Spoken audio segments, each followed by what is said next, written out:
की नागपूरमध्ये मध्यंतरी जी काही अतिवृष्टी झाली आणि त्यामुळे मोठ्या प्रमाणात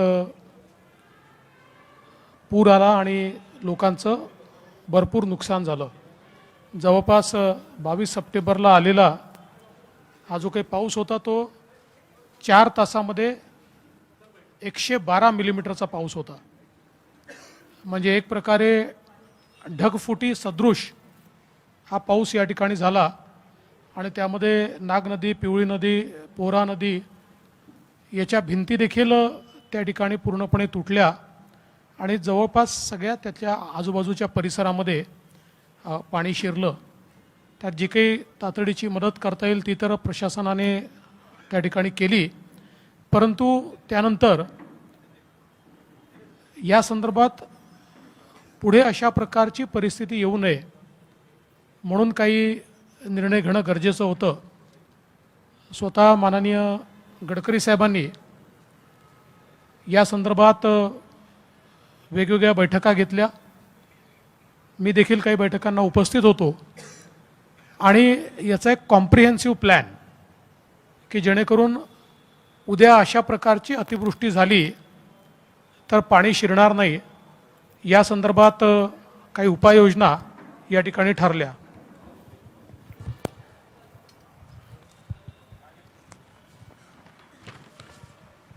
यामध्ये अंबाझरी धरणाचं बळकटीकरण करण्याचा एक निर्णय घेण्यात आला आहे, कारण हे 150 वर्ष जुनं अशा प्रकारचं धरण आहे आणि जवळपास 942 मीटर धरणाची लांबी आहे आणि या धरणाला लागून 140 मीटर लांबीचा दगडी सांडवा बांधण्यात आला आहे।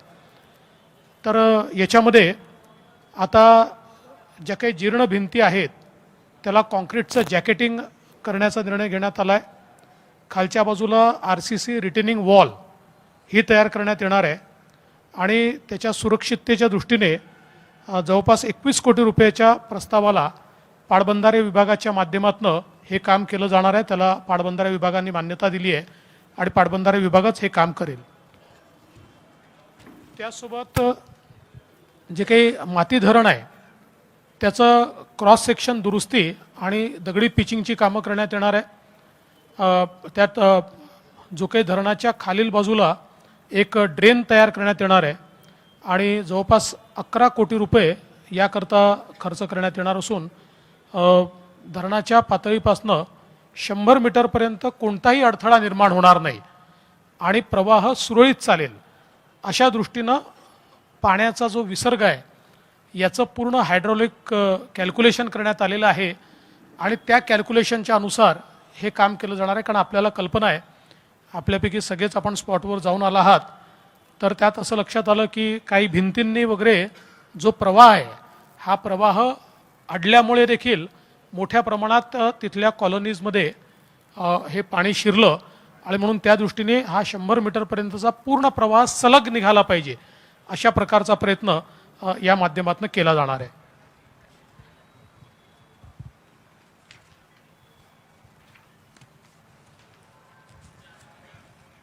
याच अनुषंगाने महानगरपालिकेने राज्य शासनाकडे एक 234 कोटी रुपयाचा प्रकल्प अहवाल हा जिल्हाधिकाऱ्यांच्या मार्फत सादर केलेला आहे, ज्याच्यामध्ये क्षतिग्रस्त नदी नाल्यांच्या भिंतीचं बांधकाम आहे, क्षतिग्रस्त रस्त्यांचं डांबरीकरण आहे आणि पुलाचं पुनर्बांधकाम इत्यादी सगळी कामं आहेत। तर याला देखील राज्य सरकार प्राधान्याने निधी उपलब्ध करून देते आहे आणि या माध्यमातून हे जे काही 234 कोटीची कामं आहेत ती आपण हातात घेणार आहोत। नदीचा जो प्रवाह आहे तो सुरळीत करण्याच्या दृष्टीने देखील साधारणपणे नदीची वहन क्षमता जी आहे ती वाढवावी लागणार आहे आणि त्याकरता अंबाझरी ओव्हरफ्लो पॉईंटपासून पंचशील सिनेमापर्यंत जवळपास 4.80 किलोमीटर म्हणजे 5 किलोमीटर नदीच्या पात्राचं 1 ते 1.5 मीटर हे खोलीकरण करण्यात येणार आहे। याच्यामुळे जी काही नदीची कॅरिंग कॅपॅसिटी आहे ही कॅरिंग कॅपॅसिटी देखील मोठ्या प्रमाणात वाढेल आणि अशा प्रकारे जर एखाद वेळेस मोठ्या प्रमाणात पाऊस झाला तर हे जे पाणी आउटफ्लँक होतं किंवा वेगवेगळ्या लोकांकडे घुसतं त्याऐवजी ते त्या फ्लोमधनं बाहेर काढता येईल। यासोबत जवळपास शहरातल्या सर्वच नदी नाल्यांच्या संदर्भात देखील एक डिझास्टर मिटिगेशन मेजर म्हणून त्या ठिकाणी त्याच्या रिटेनिंग वॉल्स, पूल आणि अन्य बांधकामं हे देखील करण्याच्या संदर्भातला एक प्रस्ताव आलेला आहे. हा प्रस्ताव मोठा प्रस्ताव आहे. हा टप्प्याटप्प्याने या ठिकाणी हातात घेण्यात येईल आणि त्याला देखील एक तत्वता मान्यता सुरुवातीला देण्यात येईल आणि त्याच्यानंतर याला देखील बजेटमधनं टप्प्याटप्प्याने पैसे देऊन हे काम देखील निश्चितपणे या ठिकाणी करण्यात येणार आहे. यासोबत आपल्याला कल्पना आहे की जी काही त्या ठिकाणी आपल्या NITचं जे स्केटिंग रिंक आहे, या आपल्याला आपण बघितलं त्या स्केटिंग रिंकचं पार्किंग जे आहे, या पार्किंगमुळे देखील मोठ्या प्रमाणात पाणी अडल्याची घटना आपण बघितलेली आहे. त्यामुळे NITला त्याही सूचना देण्यात आलेल्या आहेत आणि हे जे काही पार्किंग आहे ते पार्किंग मोकळं करून तिथला जो फ्लो आहे हा फ्लो थेट गेला पाहिजे आणि ते सगळे पिलर्स हे पार्किंगचे तिथनं काढून टाकण्याचा देखील निर्णय हा करण्यात आलेला आहे, जेणेकरून पुढच्या काळामध्ये अशा प्रकारे पाणी त्या ठिकाणी थांबणार नाही. या व्यतिरिक्त अजून काही छोट्या उपाययोजना आहेत ज्या हाती घेण्यात आलेल्या आहेत आणि मला विश्वास आहे की शेवटी यावेळेस जे डिझास्टर होतं हे तर न भूतो अशा प्रकारचा पाऊस होता, पण आपल्याला पुढे वातावरणातला बदल पाहता अशा प्रकारच्या घटना वाढण्याचा संभव आहे आणि म्हणून एक लॉंग टर्म उपाययोजना म्हणून या संदर्भातल्या या सगळ्या उपाययोजना माननीय गडकरी साहेबांच्या नेतृत्वामध्ये आणि त्यांच्या संकल्पनेतून या ठिकाणी आम्ही तयार केलेल्या आहेत आणि राज्य सरकार पूर्ण पुढाकार घेऊन त्याला जो काही निधी लागेल तो निधी त्याकरता उपलब्ध करून देईल. मी माननीय गडकरी साहेबांना विनंती करतो की त्यांनी या संदर्भात माहिती द्यावी. जवळपास ज्या महत्त्वाच्या सूचना आहेत त्या उपमुख्यमंत्र्यांनी आपल्यासमोर मांडलेल्या आहे. यामध्ये जो पूल आहे त्या पुलामध्ये आता जसा हा टेबल आहे, इकडे एक पिलर आहे आणि इकडे एक पिलर आहे, तर याच्यातून मधून नदी वाहते. तर नाग नदीवर जे पुलं तयार झाले त्याच्यात मध्ये मध्ये पिलर आहेत.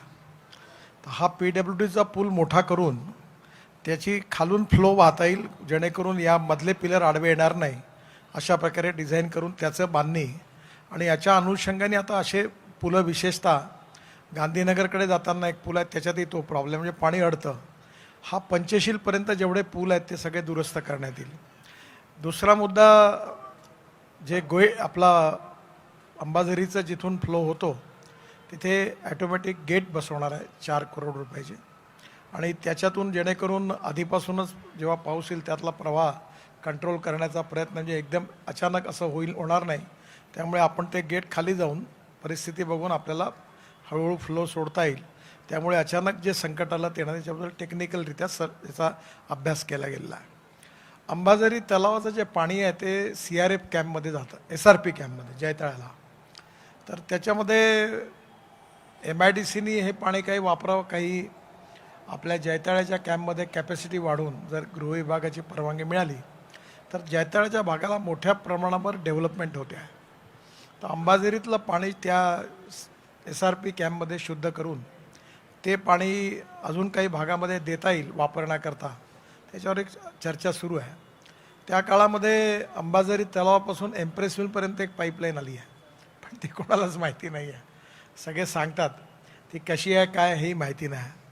तर एक सुझाव असा आला होता की ते शुक्रवार तलाव भरण्याकरता याचं पाणी वापरावं, पण त्याच्या अजून काही पूर्ण एवढं सगळं चेकिंग करणं आणि याचा काही पुरावे मिळालेले नाही आहे. तर यामध्ये ठिकठिकाणी जो प्रवाह अडत होता त्याच्यामध्ये जे पुलांचे डिझाईन्स आहेत ते नवीन करण्यात येतील. दुसरी गोष्ट नदीला खोलीकरण, आपल्या या नागनदीला खोलीकरण करू. याचा बऱ्याच दिवसात कचरा हे नाही झाला, तर त्याच्यातून 1 मीटर असं म्हटलं आहे. माझा अंदाज आहे की त्याच्यामध्ये 1 मीटर गाळ असावा. तो सगळा गाळ बाहेर काढल्यामुळे त्याची कॅपॅसिटी वाढेल. दुसरं 2400 कोटी रुपयाचा नाग नदीचा प्रकल्प जायकाबरोबर मंजूर झालेला आहे. त्यामुळे आता हा प्रकल्प आणि तो प्रकल्प काम करण्याच्या आधी दोन्ही प्रकल्पाबद्दल कमिशनर साहेबांकडे बसून मग त्याच्यात कुठे ओव्हरलॅपिंग होणार नाही आणि टेक्निकल प्रॉब्लेम होणार नाही तपासून मग हे काम करू. याच्यामध्ये महाराष्ट्र सरकारचं जे डिझास्टर डिपार्टमेंट आहे त्याच्याकडे कलेक्टर साहेबांकडनं नाग नदीच्या बरोबर पिवळी नदी आहे, बाकीचे नाले आहेत जे नागपुरातले, ज्याच्यामुळे खूप नुकसान झालं, त्याच्याही बाबतीत अभ्यास करून एक पाठवलेला आहे। यावेळी हे सगळे नाले खोलीकरण, त्याची दगडाची उत्तम भिंत चांगल्या क्वालिटीची बांधणं, खाली कॉन्क्रिटिंग करणं, जेणेकरून दरवर्षी जे पावसाळ्यात पाणी शिरतं आणि ज्याच्यामुळे नुकसान होतं, आमच्या सगळ्यांनी जेव्हा टेक्निकल लोकांनी विचार केला तेव्हा साधारणतः या सगळ्या उपाययोजनांमधून या योजना झाल्या तर हा जो यावेळी जे संकट आलं असं संकट येणार नाही। पण यावेळी जे 112 mm पाणी पडलं हा एक रेकॉर्ड आहे। अशी स्थिती जुन्या काळामध्ये जो रेकॉर्ड आहे त्याच्यामध्ये 112 mm कधीच नव्हतं। हे ढगफुटी आणि याच्यापर्यंत झालं रात्रभरामध्ये, त्यामुळे मोठ्या प्रमाणात आलं। पण याच्यातून खूप लोकांचं नुकसान झालं आणि म्हणून हा लाँग टर्म प्लॅन आहे। देवेंद्रजींनी जसं सांगितलं आहे त्याच्या इम्प्लिमेंटेशनला त्या एजन्सीकडनं लगेच सुरुवात करू। पुढल्या वर्षीपर्यंत यातून विशेषतः रिलीफ मिळेल आणि अशी कुठे घटना झाली तर नुकसान होणार नाही। बाकी याच्या संबंधात तुम्हाला विचारायचं तर देवेंद्रजी उत्तर देतील। कुठे? हल्दीरामचा स्मारकाचे पण स्टडी करतात आहेत, त्याच्यात इरिगेशनचे एक्सपर्ट लोकांनी स्टडी केला आणि बाकीच्यांनी केलेला आहे।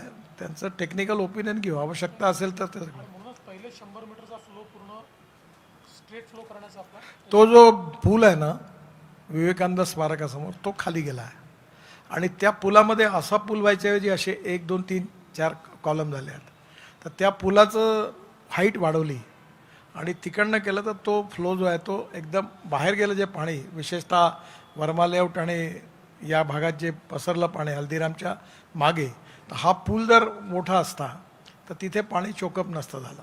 तर या सगळ्याचा एक तर माझे एक मित्र आहेत ते चीफ इंजिनियर होते, त्यांच्याकडनं स्टडी केला, इरिगेशनचे रिपोर्ट आले, महानगरपालिकेने घेतला, सगळ्यांच्या मिटिंगा कमिशनरांनी घेतल्या, माझ्याकडे मी सगळं प्रेझेंटेशन घेतलं, टेक्निकल गोष्टी केल्या, देवेंद्रजींनी या सगळ्या गोष्टी तपासल्या, जनतेचे कुठे कुठे प्रॉब्लेम आले, कोणत्या ठिकाणी आले, किती पाणी गेलं त्याची सगळं आलं आणि त्याच्यानंतर मग हा प्लॅन तयार झाला।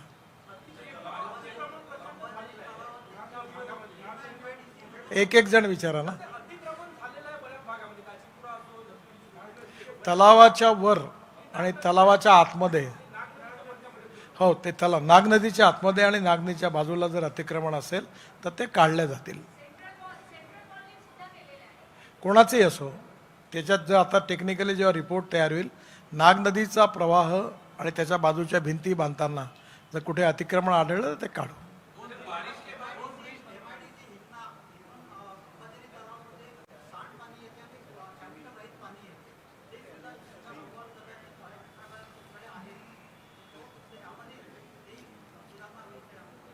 नाही, तो याच्यातला भाग नाही आहे। विशेषतः याचा प्रश्न हा आहे, खरी गोष्ट आहे, पण वाडी शहराकरता जे सांडपाणी आहे जे लोक सोडून देतात त्याच्याकरता त्यांच्याकरता स्कीम तयार केल्यावर मग ते पाणी येणं बंद होईल। ती बहुतेक केली आहे, समीर मेघेने आहे।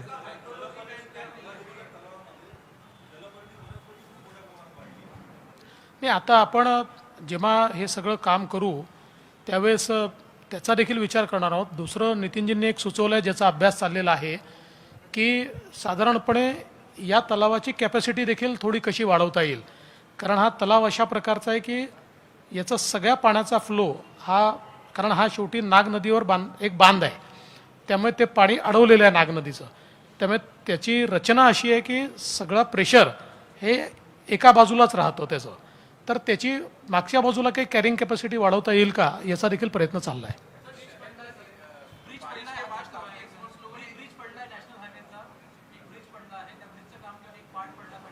सगळं नवीन येईल ना, तो नॅशनल हायवेचा ब्रिज नॅशनल हायवेकडून पूर्णपणे, जसं मी मगाशी तुम्हाला तिथेही प्रॉब्लेम आहे, त्या ब्रिजच्या खाली मी डोकावून बघितलं, तिथेही पण ते असेच पिलरमध्ये केले, ही जुनी सिस्टीम होती।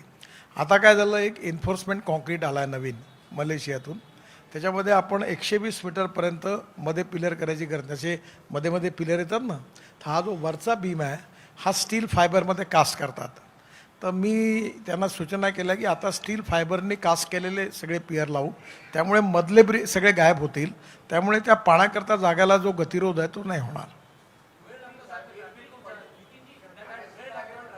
हां,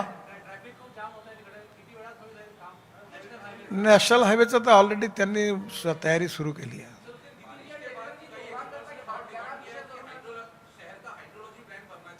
सर एक आप समझ लो, ये प्रॉब्लम ऐसा है कि 112 mm पानी आज तक नागपुर के इतिहास में नहीं आया. ये बात आज तक जो कुछ 112 mm और 3-4 घंटे में है, तो ये इतना मैंने तो भी अभी मैं जन्म में देखा नहीं है. आप में से भी किसी को पता होगा. अभी ये ऐसा संकट है कि वो मैं कोई हमारी जिम्मेदारी किसी ऊपर ढकेलना नहीं चाहते हम तो यही समझते कि हमारी जिम्मेदारी हम इसको रिजॉल्व करें, पर बेसिकली ये ऐसे कभी होता नहीं. तो इसलिए ये समझते हुए कि ऐसा कभी आगे होगा, ये समझ कर ही सब उपाय योजना की है.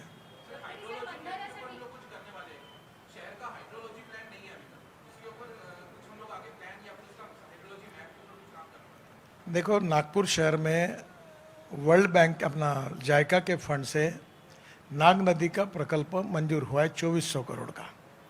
नाग नदी के प्रकल्प में 3 विधानसभा क्षेत्र जो होते हैं उसका ड्रेनेज और सब उसमें आया है. 3 विधानसभा क्षेत्र का उसमें नहीं आया है. मैंने म्यूनिसिपल कमिश्नर जी को ये सुझाव दिया है कि जो बाकी 3 विधानसभा क्षेत्र है उसको उसी कंसल्टेंट से प्लान करके, ये जो 3 का जो है वो जायका फंडेड इसमें होगा, और बाकी के 3 में एनआईटी की जितनी जगह है वो एनआईटी की होगी या एमएमआरडी की, और जितनी कारपोरेशन वो उतना बेयर करेंगे.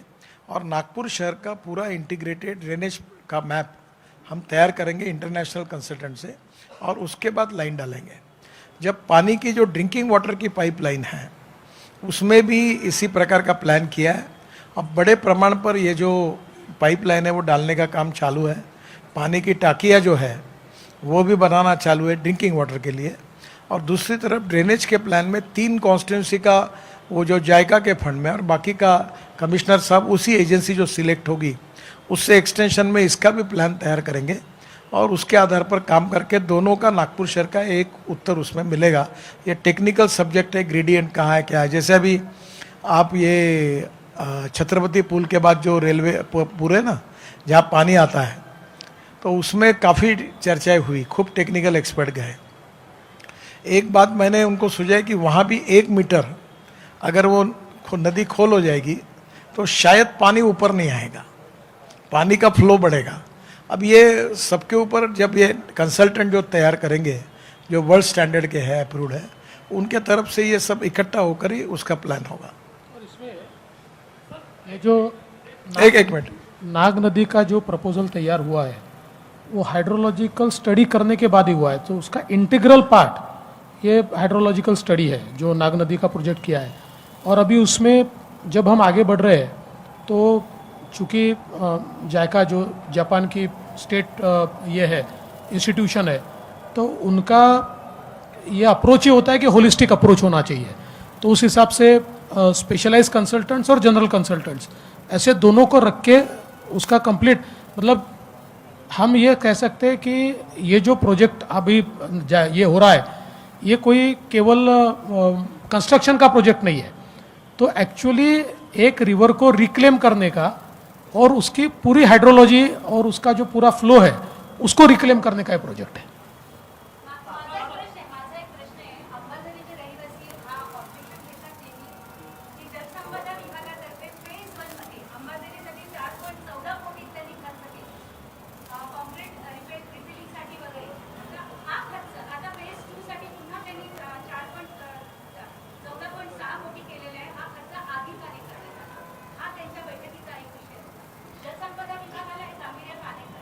असं आहे की आता हे जे काही काम आपण करतोय, परवा जे डिझास्टर झालं त्याच्याशी त्याचा थेट संबंध येत नाही. हे आपण मजबूतीकरण करतोय, कारण 150 वर्ष जुनं हे धरण आहे आणि त्याच्यामुळे उद्याला याच्यापेक्षा समजा एक अफवा उठली होती की त्याची जी काही भिंत आहे धरणाची त्याला क्रॅक गेली आहे, काही गेली नव्हती. पण आपल्याही लक्षात आलं की 150 वर्ष जुनं धरण आहे, वेगवेगळ्या वेळी काही पिचिंग केलं आहे, काही त्याला थोडं सुधारणा केली आहे, पण याचा एक आपल्याला होलिस्टिक व्ह्यू घेतला पाहिजे आणि म्हणून याचं एक ज्याला आपण मिटिगेशन मेजर म्हणून म्हणतो, म्हणजे पूर्व तयारी म्हणून म्हणतो, तशा प्रकारे काम आपण करतोय. एक याच्यातला महत्त्वाचा विषय आहे, जलसंपदा विभागाचा याच्यात काही दोष नाही.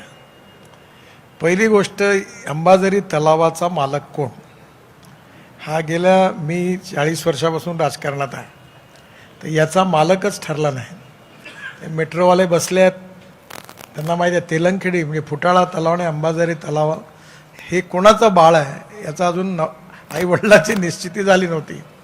पहिल्यांदा या बैठकीत हे सगळं झाल्यानंतर म्युन्सिपल कमिशनरांनी आता सांगितलं आहे की अंबाझरी हे महानगरपालिकेची आहे, आमची जबाबदारी आहे. त्यामुळे याची ओनरशिप आता ठरली आहे. मधल्या काळामध्ये जे काम इरिगेशनला मिळालं होतं ते नॉमिनेशन बेसिसवर मिळालं होतं. त्यामुळे अल्टिमेटली आता अंबाझरी तलावातलं तुम्ही म्हणता तशी शंका लक्षात घेऊन आता जलसंपदा विभागाने त्याच्याकरता पैशाची मदत पण केली आहे. तो मातीचा बांध आहे आणि ती मनात भीती नागपुरातल्या जनतेच्या मनात आहे, आमच्याही मनात आहे की हे बरं झालं की या बांध कुठं फुटला तर अजून नवीन प्रॉब्लेम येते. म्हणून या प्रकल्पामध्ये त्याच्या संदर्भात सगळं टेक्निकल स्टडी करून उपाययोजना केल्या गेली आहे.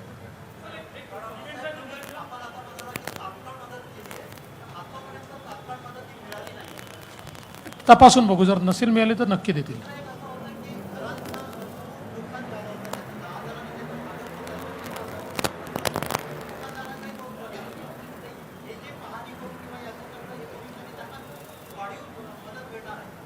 बघा, आपल्याकडे NDRFने प्रत्येक प्रकारच्या मदतीचे नॉर्म्स तयार केले आहेत आणि ते जे नॉर्म्स आहेत त्याप्रमाणेच आपल्याला मदत करावी लागते. हे खरंच आहे की त्या मदतीने लोकांचं भागणार नाही, लोकांचं नुकसान मोठं आहे, पण शेवटी कुठले तरी नॉर्म्सप्रमाणेच सरकार मदत करू शकते, सरकार त्याच्या पलीकडे जाऊन करू शकत नाही. त्यामुळे त्या नॉर्म्समध्ये जी मदत बसते ती सरकारतर्फे केली जाते. अर्थातच त्यांनी काही म्हणजे लोकांचं झालेलं नुकसान हे भरून निघत नाही याची आम्हाला कल्पना आहे.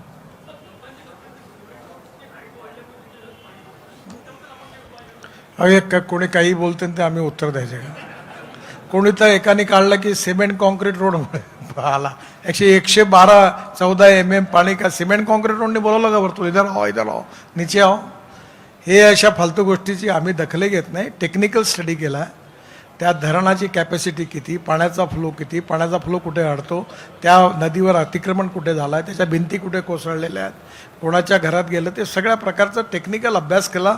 ते इंजिनियर तिथपर्यंत गेले. त्याच्यात सिमेंट कॉन्क्रीट रोडचा काही संबंध नाही याच्याशी.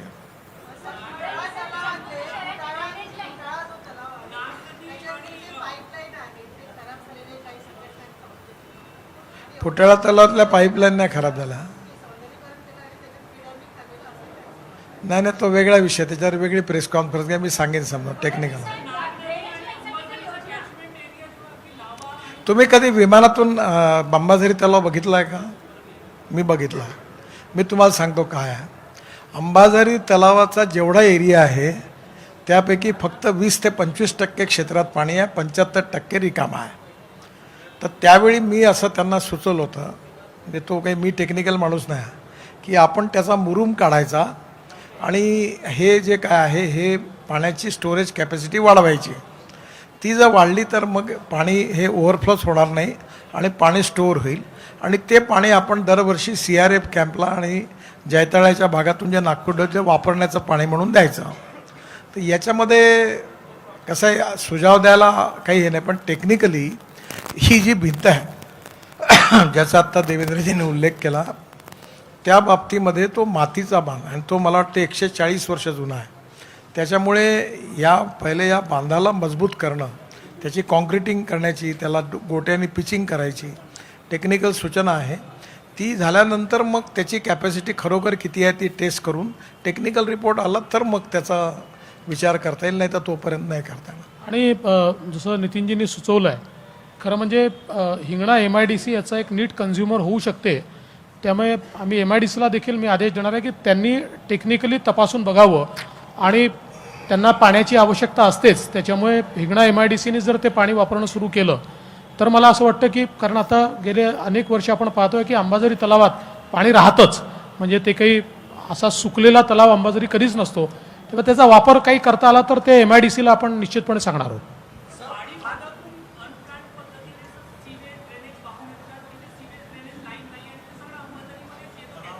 ते सांगितलं ना, वाढीचा प्लॅन तयार करून, जसं उपमुख्यमंत्र्यांनी सांगितलं की तो मंजूर झालेला आहे.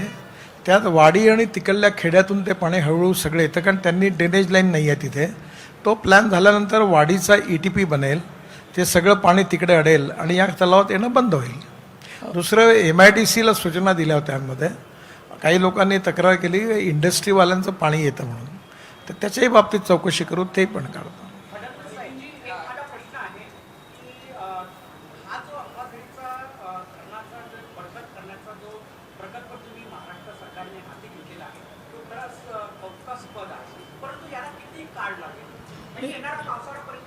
नाही, सगळं काम याचं येणाऱ्या पावसाळ्यापर्यंत होऊ शकत नाही, कारण याला साधारणपणे जे मेजर पाणी वाहून नेण्याचं काम आहे ते आपल्याला पावसाळ्यापर्यंत करायचं आहे, पण जे मजबूतीकरणाचं काम आहे ते कदाचित 1.5 वर्ष त्याला लागू शकतं.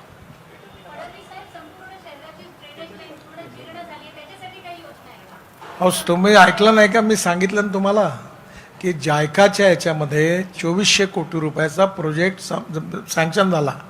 त्याच्यामध्ये नागपूरच्या 3 विधानसभा क्षेत्राचं ड्रेनेजच्या सगळं काम त्यात आलं. 3 विधानसभा सुटल्या. त्या 3 विधानसभा क्षेत्रात NITचा एरिया आहे आणि महानगरपालिकेचा एरिया आहे. जो कन्सल्टंट पक्का होईल त्याच्याकडनं या 3 विधानसभेचं करून इंटिग्रेटेड प्रोजेक्ट करू. या 3 क्षेत्रात जे लागेल त्याचा खर्च NIT आणि महानगरपालिका वाटून घेईल आणि 3 मधला जो आहे तो जायकातून करून पूर्ण नागपूर शहराचा इंटिग्रेटेड ड्रेनेजचा प्लॅन होईल. दुसरं, कलेक्टर साहेबांनी या शहरातल्या अन्य पिवळी नदी वगैरे जे सगळे नाले आहेत त्या सगळ्या नाल्यांच्या बाबतीतही तयार करून तेही 280 कोटीचं प्रपोजल पाठवलं आहे. ते खोलीकरण करू, दोन्ही बाजूनी बांधू आणि एकंदरीत या विषयावर पहिल्यांदा एवढ्या खोलात लक्ष दिलं गेलं आहे.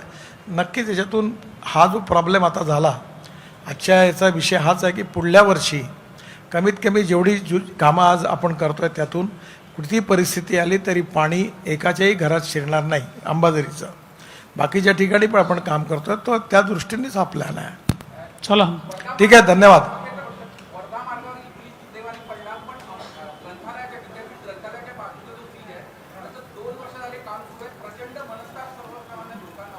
रामदास पेठ ते खरोखर हे यांचं म्हणणं बरं. हां,